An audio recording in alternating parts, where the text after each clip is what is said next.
मैंने पहले भी कहा था तुमसे कि मेरे लिए मेरी माँ की खुशी बहुत मायने रखती है। इसलिए जब तक मेरी माँ इस शादी को अपनी खुशी से नहीं अपनाएगी तब तक हमें दूरी बनाए रखनी होगी।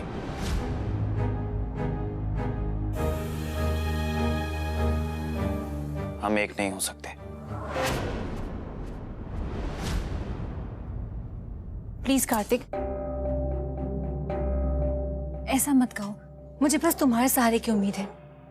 तुम्हारे बिना मैं बहुत अकेली हो जाऊंगी। मैंने जो कुछ भी तय किया है लवली, तुम्हारे भले के लिए तय किया है। अगर तुम चाहती हो कि मैं तुम्हें अपनी पत्नी का दर्जा दूं, तो ये तभी मुमकिन है जब मेरी फैमिली का हर एक सदस्य, खास तौर पे मेरी माँ, तुम्हें अपनी खुशी से अपनाए।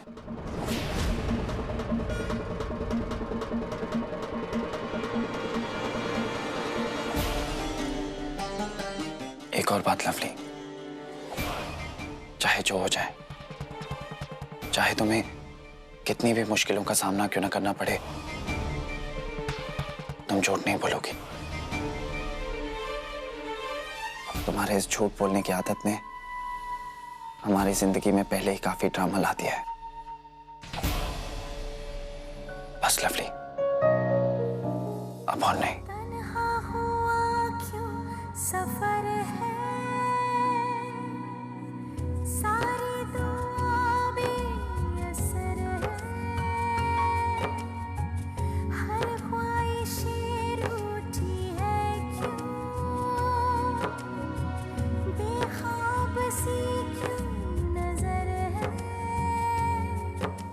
ये कभी सोचा नहीं हम ऐसे होंगे जुदा, धीरे धीरे यादों में दिल खो रहा है, समझे ना समझाए ये दिल आहे भर रहा है, तेरे बिना मेरा जहां ये सुना हो रहा है धीरे धीरे। देखो बिंदेश्वरी, जब परिस्थितियों ने उस लड़की को हमारे कार्तिक की पत्नी बनाकर हमारे घर भेज ही दिया है और हम सबको एक ही छत के नीचे रहना है, तो आखिर कब तक तुम उसे अपनी पांचवी बहू का स्थान नहीं दोगी? कब तक नहीं दोगी? कभी नहीं, कभी भी नहीं। हम उसे बहू के रूप में कभी भी स्वीकार नहीं करेंगे। आज जिंदगी में पहली बार उसकी वजह से हमारी बहू ने हमारे फैसले पर सवाल किया है। हमें मासा से सवाल करना चाहिए कि ऐसी क्या बात हो गई जिसके कारण उन्होंने कार्तिक का ब्याह लवली के साथ इतनी जल्दी कर दिया, वो भी बिना किसी को बताए। नहीं कहना, ये ठीक नहीं होगा। हम एक बात अच्छी तरह से जानते हैं कि मासा जो कुछ भी करती हैं सोच समझ कर करती हैं, और जब उचित समय होगा वो अपने आप सब कुछ बता देंगी। निम्मी सोच रही थी कि हो सकता है लवली और कार्तिक ने भागकर ब्याह।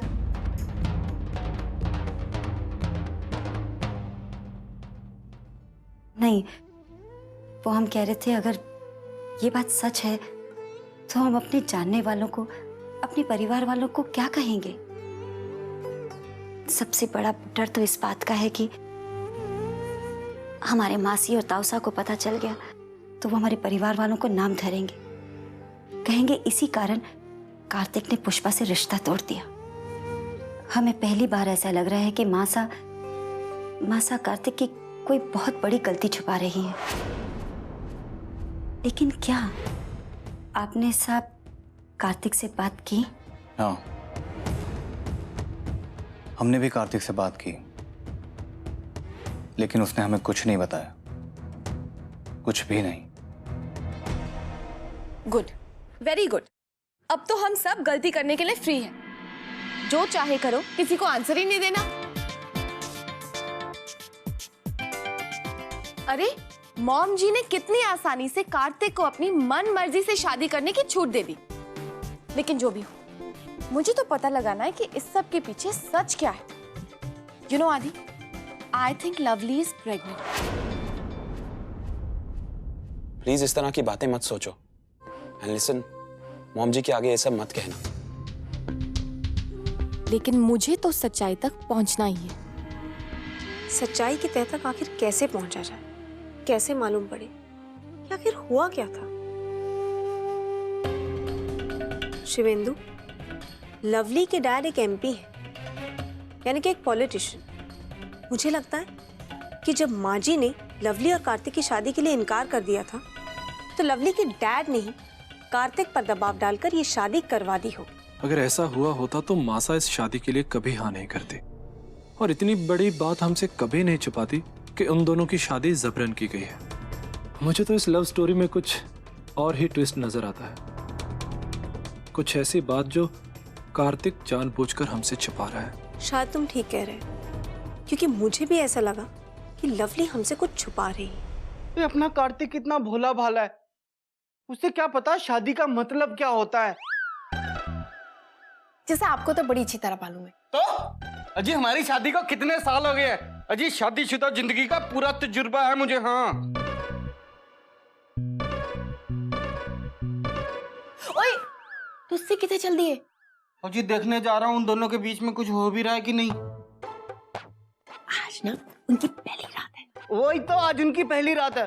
देखो ना, कार्तिक और लवली बेचारों की शादी तो ठीक से नहीं हुई, कम से कम पहली रात तो अच्छे से हो जाए। मैं जरा कमरा सजा के आता हूँ अच्छे से। चलो तुम भी चलो। ओए नहीं नहीं हम दोनों ना आज उनको डिस्टर्ब नहीं करेंगे, और वैसे भी बड़ी रात हो गई है। चलो सो जाओ आप। हाँ, सवेरे दुकान भी तो जाना है। चलो चलो चलो सो जाओ। सो जाएं फिर। चलो जी फिर सो जाते हैं। ओए इधर किधर? उधर। ओहो उत्थे ही हो जी, नींद में चलते चलते ना उधर ही पहुंच जाऊंगा। सोने दो मेरे को। बिट्टू जी ये नहीं समझेंगे कि कार्तिक के दिल पे क्या गुजर रही है। मैं तो ये तभी समझ गई थी जब वो लवली के साथ इस घर के अंदर दाखिल हुआ था।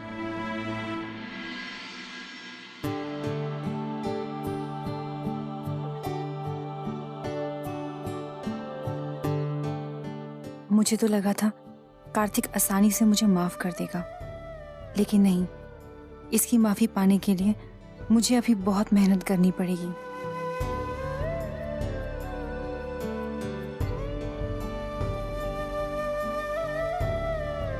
अपने बचपने और जिद के चलते लवली ने खुद की जिंदगी को मुसीबत में डाल दिया है।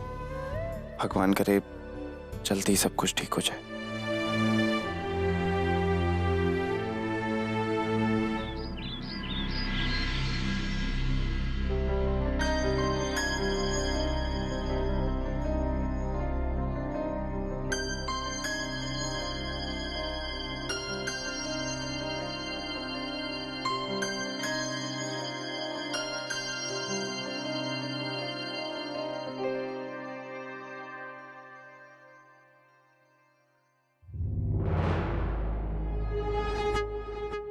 क्या करूं? लवली को बुलाऊं पूजा के लिए? माँ जी उसे यहाँ ना देखकर बहुत गुस्सा होंगी। गुस्सा आएगा, बहुत गुस्सा आएगा। और लवली को तो इस घर के रूल्स और रेगुलेशंस के बारे में तो पता ही नहीं है। ओए मैं क्या जी लवली को बुलाते ही नहीं है जब तक कि मम्मी जी उसे खुद ना बुलाए। निम्मी, हमें तो लगता है कि लवली को यहाँ होना चाहिए। मासा भी चाहेंगे कि वो आरती में आए।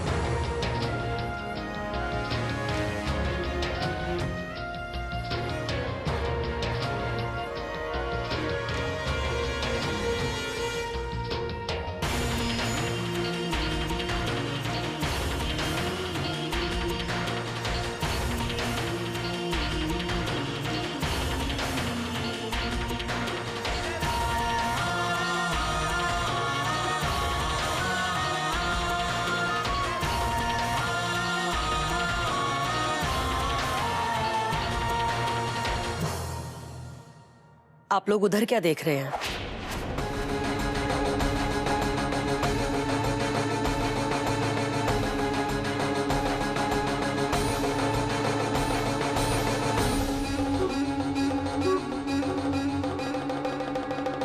आरती का समय हो गया है।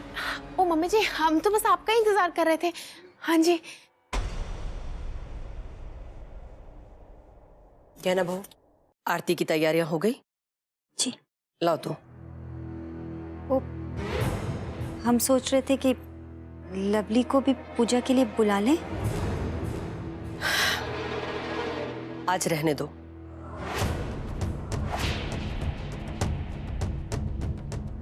कल से बुला लेना। और गहना बहू, ये तुम्हारी जिम्मेदारी है कि कल से लवली हमारे घर के सारे नियम कायदे कानूनों का पालन करे।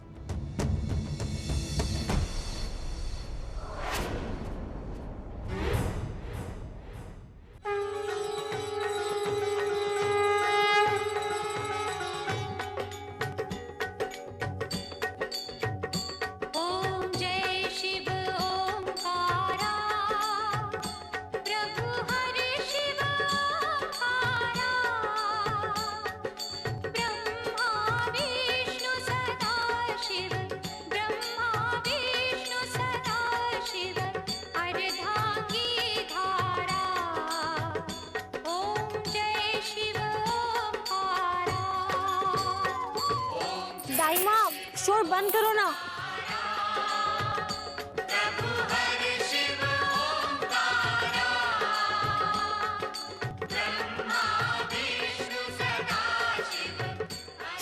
दाई माँ,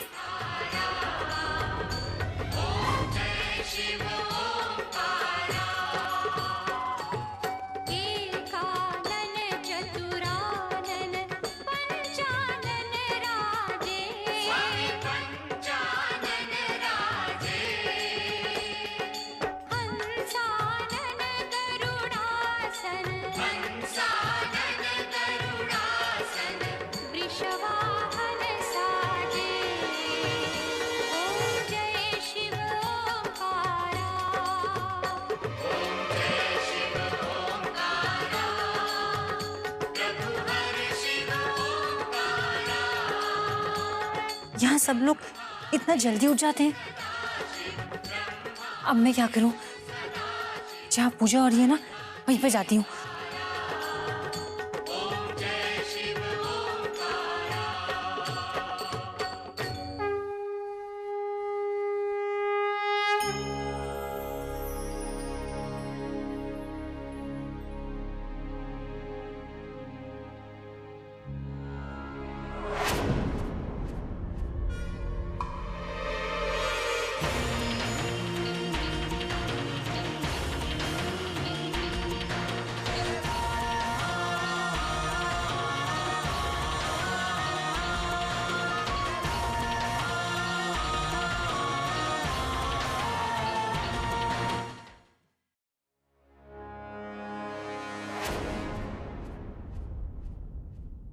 हमारे घर में 6 बजे पूजा होती है और अब 6:30 बज चुके हैं।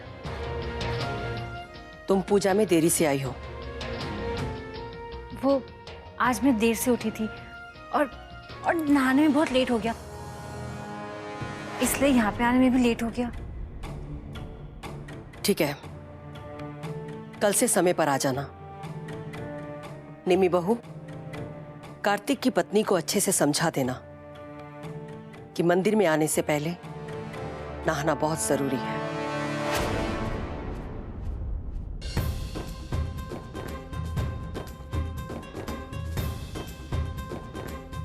ये लोग है ना बहू, हम आप लोगों के बाबा साहब को दवाई देते।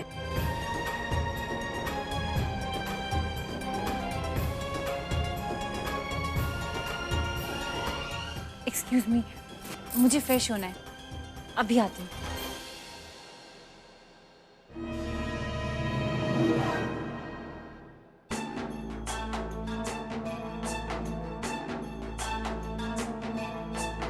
हमें समझ में नहीं आ रहा, मासा ने लवली को इस तरह ढील कैसे दे दी? हम बहुएं तो पहले दिन से ही घर के नियमों में बंध गई, और यहाँ लवली को। आई एग्री विद यू भाभी, मुझे तो पहले दिन ही सुनना पड़ा। मुझे लगता है कि मॉम जी की 5वीं बहू बहुत लकी है। ना सिर्फ वो लेट आई, आप लोगों ने देखा उसने झूठ भी बोला और माँ जी ने उसका झूठ इग्नोर भी कर दिया। हमने सास से कल बात की थी कि मासा से ब्याह के बारे में पूछें, पर उन्होंने मना कर दिया। कहा कि मासा से कोई कुछ ना ही पूछे तो अच्छा है। पर माँ जी से बात करने का यही सही समय।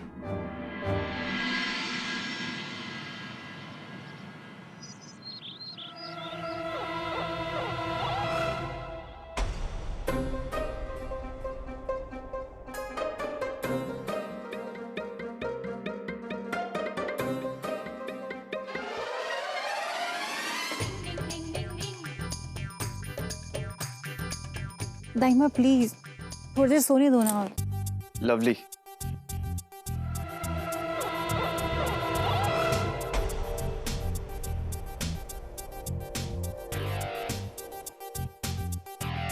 लवली शायद तुम भूल गई हो कि हमारी शादी हो चुकी है और अब तुम यहाँ हो कौशिक निवास में। मैं तो सुबह जल्दी उठ गई थी पूजा के लिए, लेकिन जब वहां पहुंची तो पूजा हो चुकी थी। फिर वापस कमरे में आ गई और कब आंख लगी पता ही नहीं चला। लवली, कम से कम भगवान के नाम पर तो झूठ मत बोलो। कार्तिक सच बोल रही हूँ, जब मैं वहां पे गई ना तो आरती हो चुकी थी। लवली, अब मुझे तुमसे बहस नहीं करनी। देखो, अब तुम मेरी वाइफ हो और इस घर के कुछ रूल्स हैं। और देखो 8 बज चुके हैं और रोज 8 बजे मैं नाश्ते की टेबल पर होता हूँ। यहाँ पर सब काम घड़ी देखकर क्यों होते हैं?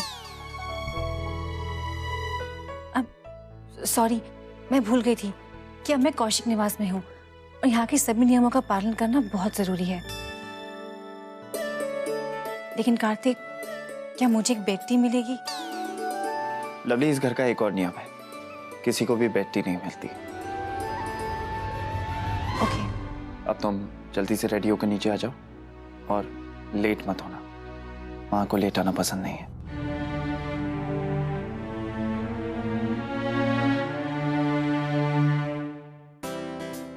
ओह गॉड, बेटी के बिना मेरा क्या होगा? लवली, तू कभी नहीं सुधरेगी। तू इतना नहीं जानती कि जो ट्रीटमेंट तुझे अपने घर पे मिलता था वो यहाँ पर कभी नहीं मिलेगा। अब तो बस इस घर के सभी नियमों पर चलना पड़ेगा, मुझे सबका पालन करना पड़ेगा और मासा को मायूस होने का एक भी मौका नहीं देना है।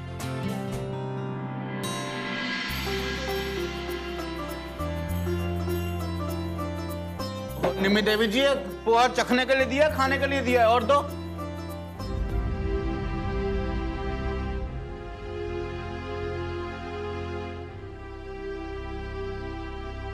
लवली को आपने जगाया नहीं? कहाँ है? माँ वो आती होगी।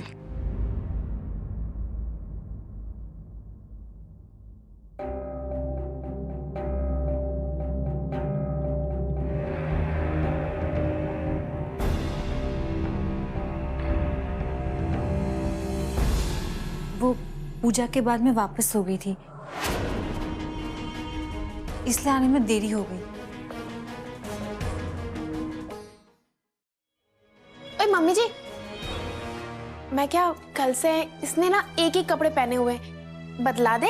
ठीक है, आज के लिए अपना सूट इसको दे दो। हाँ जी हाँ जी। और कार्तिक, तुम बाजार जाकर के इसके लिए कुछ कपड़े ले आना।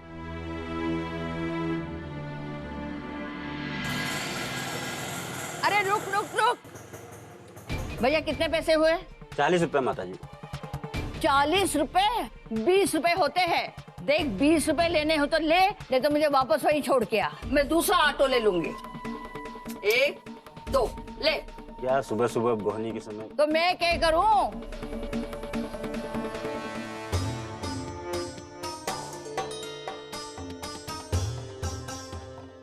अरे घर में कोई है? जरा भोंपू तो बजा।